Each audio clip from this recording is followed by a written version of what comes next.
바이오 산업에서는 폭발적인 주가 상승을 이야기하는 투자 포인트를 살려보는 것이 맞는 선택이 될 수 있지 않을까요? 그래서 국내에서 좋은 행보를 보여주고 있는 몇 기업을 말씀드려볼까 하는데요. 첫 번째로는 가장 앞서고 있다고 평가되는 입니다.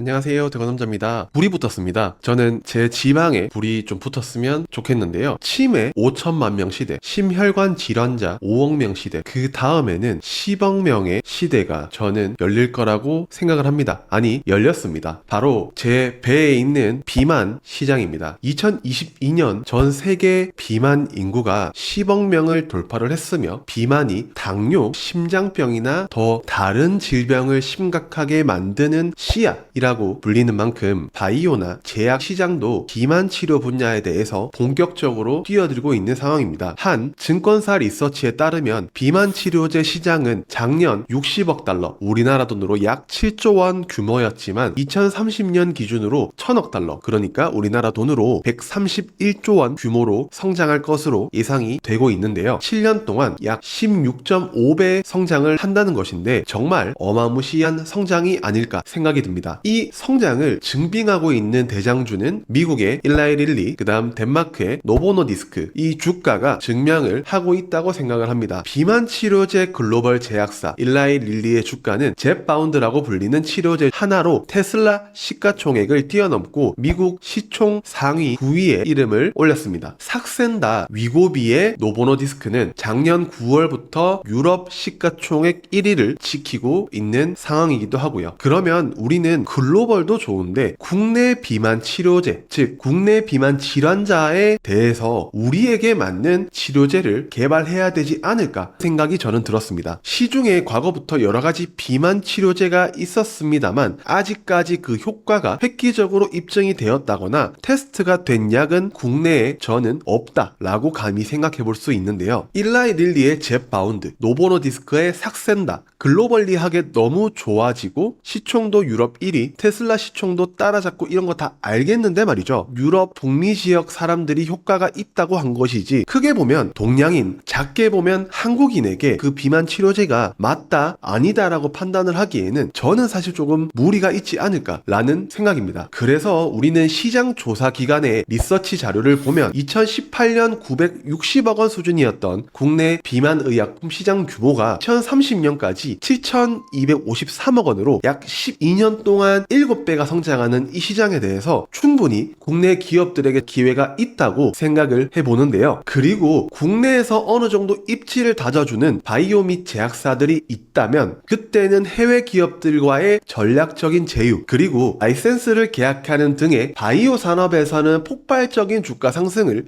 이야기하는 포인트가 될 수도 있으니 우리는 그런 투자 포인트를 살려보는 것이 조금 더 맞는 선택이 될 수 있지 않을까요? 그래서 제가 국내에서 좋은 행보를 보여주고 있는 몇 기업을 한번 말씀을 드려볼까 하는데요. 첫 번째로는 국내에서 가장 앞서고 있다고 평가되는 한미약품입니다. 이 회사는 에페글레나이타이드라는 물질로 작년 식약처로부터 임상 3상을 승인받은 뒤에 첫 환자를 등록을 했고, 이 물질은 삭센다, 위고비와 같이 GLP-1 계열 치료제로 한미약품 김나영 정무가 이야기한 대로 체질량 지수가 높은 서양인을 타깃으로 개발한 외국산 GLP-1 계열보다 한국인에게 최적화된 우리 회사의 물질이다 이야기를 하면서 한국 사람들도 충분히 납득할 만한 상황, 그리고 투자 포인트로 연결까지 할 수 있지 않을까 라는 생각을 해봤고요. 두 번째로 새로운 계열의 비만 치료제를 개발 중인 유한양행이라는 기업인데요. 이 회사가 개발 중인 물질은 YH34160으로 뇌의 식욕 억제에 관여하는 GDF15를 표적화하여 전 임상에서 위고비 대비해서 약 5% 높은 체중 감량 효과인 11.9%라는 수치를 보여준 상황이기 때문에 GDF15 계열의 비만 치료제를 연구 중인 상황입니다만, 과거에 이 물질이 일라이 릴리가 개발을 하다가 중단을 한 만큼 성공을 하면 대박이지만 실패할 확률도 높은 약물이기 때문에 우리는 이런 기업이 이런 모습을 보여주고 있다 정도로만 파악을 하면 좋을 것 같습니다. 마지막으로 기존의 비만 치료제는 주사제 위주였지만 동안 몸에 붙이는 패치 혹은 경구형으로 바꾸는 접근성이 높은 시도를 하고 있는 대원제약이라는 기업을 말씀을 드리고 싶은데요. 이 회사는 위고비를 주사 바늘형 패치로 바꾼 DW1022를 개발하고 있는데 이미 임상 일상 계획이 승인돼서 연내 임상을 진행할 계획입니다. 특히 1mm 이하의 미세 바늘을 이용해서 체내 전달률을 높인 만큼 새로운 선택지가 될 가능성에 대해 기대해볼 만하다고 생각을 해보고요. 모든 글로벌리한 트렌드 혹은 산업은 장단점이 저는 분명하다고 생각이 되는데요. 예를 들어 전기차는 각 지역적 특성이 크게 부각되지도 않으며 자동차 디자인 그리고 주행거리 등이 크게 다를 필요도 없고 그나마 중소형, 대형 정도의 크기 차이 정도는 있습니다만 저는 가장 큰 걸림돌이 가격이라는 점 때문에